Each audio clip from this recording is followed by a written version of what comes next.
जय गुरुजी। अथ श्रीवामनपुराणम् अशीतिः अध्यायः। नारद उवाच। पुरूरवाद्विजश्रेष्ठ यथा देवं श्रियः पतिं नक्षत्रपुरुषाख्येन आराधयत तदवद। पुलत्स्य उवाच। श्रूयतां कथयिष्यामि नक्षत्रपुरुषव्रतं। नक्षत्राङ्गानि देवस्य यानि यानि ह नारद। मूलक्ष चरणो विष्णोर्जङ्गे द्वे रोहिणी स्मृते। द्वे जानूनि तथाश्चिन्यो संस्थिते रूपधारिणः। आषाढे द्वयं चौर्वोर्गृह्यस्थं फाल्गुनी द्वयं कटिस्था कृत्तिकाश्वेव वासुदेवस्य संस्थितः। प्रोष्ठपद्धाद्वयं पार्श्वे कुक्षिभ्यां रेवती स्थिता। उरा संस्था त्वनुराधा श्रविष्ठा पृष्ठसंस्थिता। विशाखा भुजयोर्हस्तः करद्वयमुदाहृतं। पुनर्वसुरथाङ्गुल्यो नखः सार्पस्तथोच्यते। ग्रीवा स्थिता तथा ज्येष्ठा श्रवणं कर्णयोः स्थितं। मुखसंस्थस्तथा पुष्यः स्वादिर्दन्ताः प्रकीर्तितः। हनुद्वे वारुणश्चोक्तो नासापैत्र उदाहृतः। मृगशीर्षनयननयो रूपधारिणी तिष्ठति। चित्रा चैव ललाटे तु भरणी तु तथा शिरः। शिरोरुहस्था चैवार्द्रं नक्षत्राङ्गमिदं हरे। विधानं सम्प्रवक्ष्यामि यथा योगेन नारद। सम्पूजितो हरिकामान् विदधाति यथेप्सितान्। चैत्रमासे सिताष्टम्यां यदा मूलगतः शशि तदा तु भगवत्पादौ पूजयेत तु विधानतः। नक्षत्रसन्निधौ दधात विप्रेन्द्राय च भोजनं। जानूनि चाश्चिनि योगे पूजयेदथ भक्तितः। दोहदे च हविष्यन्नं पूर्ववद्विजभोजनम्। आषाढाभ्यां तथा द्वाभ्यां द्वाउरु पूजयेद्बुधः। सलिलं शिशिरं तत्र दोहदे च प्रकीर्तितं। फाल्गुनी द्वितीये गुह्यं पूजनीयं विचक्षणे। दोहदे च पयोगव्यं देयं च द्विजभोजनं। कृत्तिकासु कटिपूज्या सोपवासो जितेन्द्रियः। देयं च दोहदं विष्णोः सुगन्धकुसुमोदकं। पार्श्वे भाद्रपदायुग्मे पूजयित्वा विधानतः। गुण्डं स्थलेहकं दद्धाद दोहदे देवकीर्तितम्। द्वे कुक्षि रेवती योगे दोहदे मोदकाः। अनुराधा सुजठरं पष्टिकान्नं च दोहदे। श्रविष्ठायां तथा पृष्ठं शालिभक्तं च दोहदे। भुजयुग्मं विशाखासु दोहदे परमोदनं। हस्ते हस्तो तथा पूज्यो यावकं दोहदे स्मृतं। पुनर्वसावगुल्लिश्च पटोलस्तस्त्र दोहदे। आश्लेषासु नखान्न पूज्य दोहदे तितिरामिषम्। ज्येष्ठायां पूजयेद्ग्रीवां दोहदे तिलमोदकं। श्रवणे श्रवणो पूज्यो दधिभक्तं च दोहदे। पुष्ये मुखं पूजयेत दोहदे धृतपायसं। स्वातियोगे च दशना दोहदे तिलशक्लुली। दातव्या केशवप्रीत्ये ब्राह्मणस्य च भोजनम्। हनुशतभिषायोगे पूजयेच्च प्रयत्नतः। प्रियङ्गुरक्तशाल्यन्नं दोहदं मधुविद्विषः। समाधुनासिका पूज्या मधु उद्धाच्च दोहदे। मृगोत्तमाङ्गे नयने मृगामासं च दोहदे। चित्रायोगे ललाटं च दोहदे चारुभोजनं। भरणीषु शिरः पूज्यं चारुभक्तं च दोहदे। संपूजनीय विद्विराद्राग योगे शिरोरुहाः विप्रांच भोजयेद् भक्त्या दोहदे च गुडार्द्रकं नक्षत्रयोगेष्वेतेषु सम्पूज्य जगतः पतिं पारिते दक्षिणां दद्यात् श्रीपुंसोश्चारुवासवसि छत्रोपानतश्वेतयुगं सप्तधान्यानि काञ्चनं धृतपात्रं च मतिमान ब्राह्मणाय निवेदयेत् प्रतिनक्षत्रयोगेन पूजनीया द्विजायतयः नक्षत्रमय एवेश पुरुषः शाश्वतो मन्मथः नक्षत्रपुरुषाख्यं हि व्रतानामुत्तमं व्रतं पूर्वकृतं हि भृगुणा सर्वपातकनाशनम् अङ्गोपाङ्गानि देवर्षे पूजयित्वा जगद्गुरो सुरापाण्यभिजायन्ते प्रत्यङ्गाङ्गानि चैव हि सप्तजन्म कृतं पापं कुलसङ्गागतं च यत् पितृमातृसमुत्थ्यं च तत्सर्व हन्ति केशवः सर्वाणि भद्रा याप्नोति शरीरारोग्यमुत्तमम् अनन्तां मनसः प्रीतिं रूपं चावतीव शोभनं वादमाधुर्य तथा कान्तिं यच्चान्यदभिवाञ्छितं ददाति नक्षत्र पुमान् पूजितस्तु जनार्दनः उपोष्य सम्यगेतेषु क्रमेण क्षेर्षु नारद अरुन्धति महाभाग ख्यातिमग्न्यं जगामः आदित्यस्तनयार्थाय नक्षत्राङ्गं जनार्दनं सम्पूजयित्वा गोविन्दं रेवन्तं पुत्रमाप्तवान्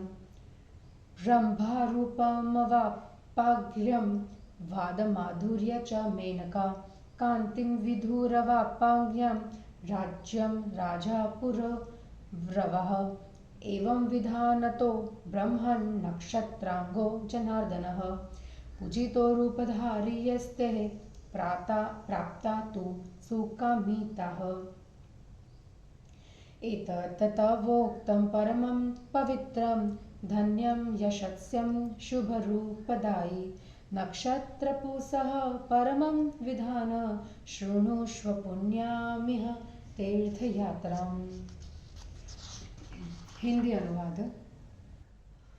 नक्षत्र पुरुष के वर्णन प्रसंग में नक्षत्र पुरुष की पूजा का विधान और नक्षत्र पुरुष के व्रत का महात्म्य।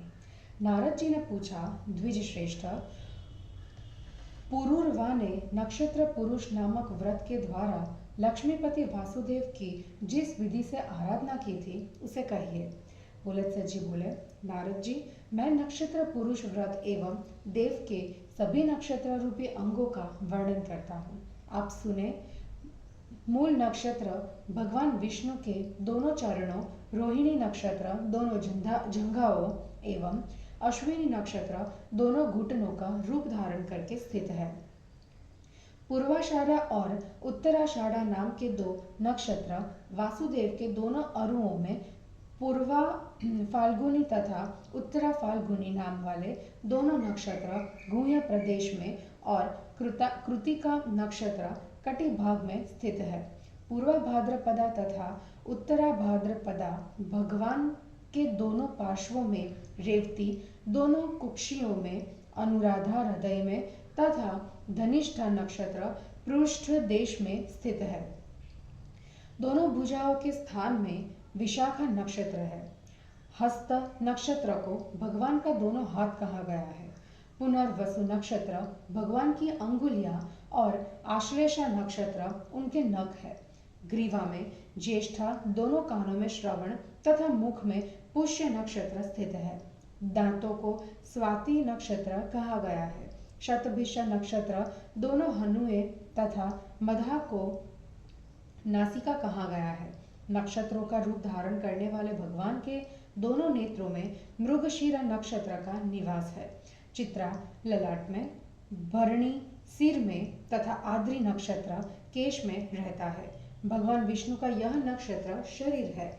आदर नारद जी, अब मैं आप व्रत के विधान का वर्णन करूंगा। जिस व्रत से नियम पूर्वक आराधित होने पर भगवान विष्णु इच्छित फल प्रदान करते हैं, चैत्र मास के शुक्ल पक्ष की अष्टमी तिथि में चंद्रमा के मूल नक्षत्र में स्थित होने पर भगवान के दोनों पैरों की विधि पूर्वक पूजा करनी चाहिए। नक्षत्र की सन्निधि में ब्राह्मण को भोजन करना चाहिए। अश्विनी नक्षत्र के योग में श्रद्धा पूर्वक भगवान के दोनों घुटनों की अर्चना करनी चाहिए एवं दोहद में यात्रा दोष की शांति के लिए खाए पिए जाने वाले निश्चित पदार्थ में हविष्यान्न समर्पित करना एवं पूर्ववत ब्राह्मणों को भोजन कराना चाहिए। विद्वान मनुष्य पूर्वाषाढ़ तथा उत्तराषाढ़ के योग में विष्णु के दोनों अरुओं की पूजा करे। इसमें दोहद में शीतल जल का विधान है।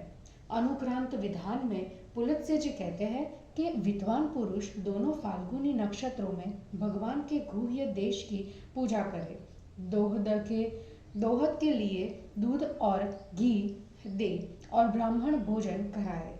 कृतिका नक्षत्र में उपवास पूर्वक जितेंद्रिय रहकर भगवान के कटि देश की अर्चना करे और सुगंधित कुसुम से युक्त जल का दोहद दान करे। दोनों भाद्रपदाओं में कहे हुए विधान से भगवान की दोनों बगलों की अर्चना करके दोहद में देव द्वारा कथित शास्त्रानुमोदित चाटने वाले वस्तु से युक्त गुड़ देना चाहिए। रेवती नक्षत्र के योग में भगवान की दोनों कुक्षियों की पूजा के बाद दोहद में मूंग के लड्डू प्रदान करने चाहिए। अनुराधा नक्षत्र में उदर की पूजा करके दोहद में साथी का चावल देना चाहिए। धनिष्ठा नक्षत्र में पृष्ठ की पूजा करके दोहद में शाली का भाग देना चाहिए। विशाखा नक्षत्र में भगवान की दोनों पूजाओं की पूजा कर दोहद में उत्तम अन्न देना चाहिए। हस्त नक्षत्र में भगवान के दोनों करों की पूजा करके दोहद में जौ से बना पकवान देना चाहिए। पुनर्वसु नक्षत्र में अंगुलियों की पूजा करके दोहद में रेशमी वस्त्र या परवल प्रदान करना चाहिए। आश्लेषा नक्षत्र में नख की पूजा कर दोहद में तितर की आकृति प्रदान करें। ज्येष्ठा में ग्रीवा की पूजा करके दोहद में तिल का लड्डू प्रदान करें। श्रवण नक्षत्र में दोनों कानों की पूजा करके दोहद में दही और भात प्रदान करें। पुष्य नक्षत्र में मुख की पूजा करें और दोहद में घी मिला हुआ पायस प्रदान करें। स्वाति नक्षत्र के योग में भगवान के दांतों का पूजन करके तिल और शष्कुली पूरी का दोहन दे एवं केशव को प्रसन्न करने के लिए ब्राह्मण को भोजन कराए। शतभिषा नक्षत्र में प्रयत्न पूर्वक भगवान के ठुड्डू की पूजा करे और विष्णु को अत्यंत प्रिय लगने वाला प्रियंगु मतलब कांगनी एवं लाल चावल का दोहद करे। मधा में नासिका की पूजा करनी चाहिए एवं दोहद में मधु देना चाहिए। मृगशिरा नक्षत्र में मस्तक में स्थित दोनों नेत्रों की पूजा करके दोहद में मृग के मान का फल का गुदा देना चाहिए। चित्रा नक्षत्र के योग में ललाट की पूजा करके दोहद में सुंदर भोजन देना चाहिए। भरणी नक्षत्र में सिर की पूजा करनी चाहिए और दोहद में सुंदर भात प्रदान करना चाहिए। आद्रा के योग में विद्वान लोगों को केशों की पूजा करनी चाहिए और श्रद्धापूर्वक ब्राह्मणों को भोजन कराना तथा दोहद में गुड़ एवं अदरक का दान करना चाहिए। इन नक्षत्रों के योगों में जगतपति विष्णु की पूजा करने के बाद पारण कर स्त्री और पुरुष के लिए 2 सुंदर वस्त्र दे। बुद्धिमान पुरुष ब्राह्मण को सफेद छाता, 1 जोड़ा जूता, सप्तधान्य, स्वर्ण एवं घी से भरे पात्र का दान करे। प्रत्येक नक्षत्र के योग में ब्राह्मणों की पूजा करनी चाहिए यदि नक्षत्रमय नित्य सनातन पुरुष माने गए हैं। नक्षत्र पुरुष नाम का व्रत सभी व्रतों में श्रेष्ठ है। प्राचीन समय में भृगु ने समस्त पापों के विनाश करने वाले इस व्रत को किया था। देवर्षि भगवान के अंगों और उपांगों की पूजा करने से मनुष्य के सभी अंग प्रत्यंग सुंदर होते हैं। 7 जन्मों में अपने स्वयं के किए हुए कुल क्रम से प्राप्त एवं माता पिता के कारण प्राप्त पापों सब प्रकार के पापों को केशव पूर्णतया नष्ट कर देते हैं और इस प्रकार भगवान का पूजन करने से समस्त प्रकार के कल्याण प्राप्त होते हैं। शरीर उत्तम आरोग्य से संपन्न होता है, मन में अनंत प्रसन्नता प्राप्त होती है और अत्यंत सुंदर रूप भी प्राप्त हो जाता है। इस प्रकार पूजित होने पर नक्षत्र पुरुष जनार्दन भगवान मधुर वाणी, कांति तथा अन्य मनोभिलषित पदार्थ प्रदान करते हैं। नारद जी इन नक्षत्रों के योग में क्रमशः उपवास कर महाभाग्यशालिनी अरुंधति ने उत्तम प्रसिद्धि प्राप्त की थी। आदित्य ने पुत्र की इच्छा से नक्षत्र पुरुष जनार्दन की अर्चना कर रेवंत नामक पुत्र प्राप्त किया था। नक्षत्रांग जनार्दन की पूजा करके रंभा ने श्रेष्ठ रूप, मेनका ने वाणी की मधुरता, चंद्र ने उत्तम कांति तथा पुरुरवा ने राज्य प्राप्त किया था। पुलत्स्य जी कहते हैं कि ब्राह्मण इस प्रकार जिसने नक्षत्रांग रूपधारी जनार्दन की पूजा की उसने अपने मनोरथों की भली भांति पूर्ति कर ली। मैंने आपसे भगवान नक्षत्र पुरुष के परम पवित्र धन देने वाले, कीर्ति बढ़ाने वाले और सुंदर रूप को देने वाले व्रत के विधान का वर्णन कर दिया।